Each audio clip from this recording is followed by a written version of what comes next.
बद्दल जे आता नेते त्यांच्यासोबत त्यांच्यावर कारवाईची मागणी सध्या होत आहे।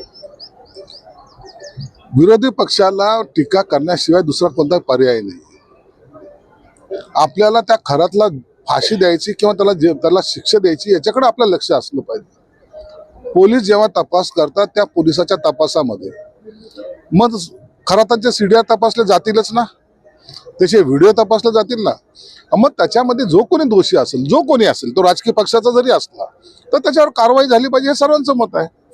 म्हणून याच्यामध्ये कुणाला वाचवण्याचा किंवा कुणाला पाठीशी घालण्याचा हा प्रयत्न सरकारकडून केला जाणार नाही।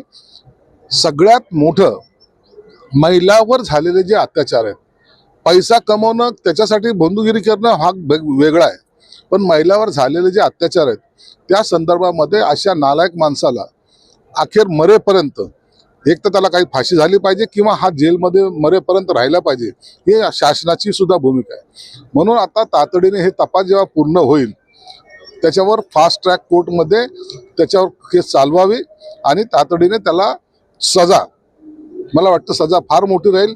200 कुठे 500 कुठे 2000 असे किती व्हिडिओ आहेत त्याचे, मग अगणित व्हिडिओ जे आहेत त्या माध्यमातून मला वाटतं आता याचा तो रामराम झाल्याशिवाय राहणार नाही ना, हा जेलमधून कधीच आयुष्यात बाहेर येणार नाही। देसाई म्हणतात की त्याचा एन्काउंटर सुद्धा केला जाऊ शकतो।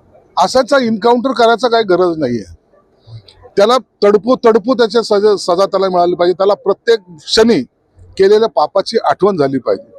म्हणून अशाला अत्यंत क्रूर पद्धतीने ही शिक्षा दिली गेली पाहिजे।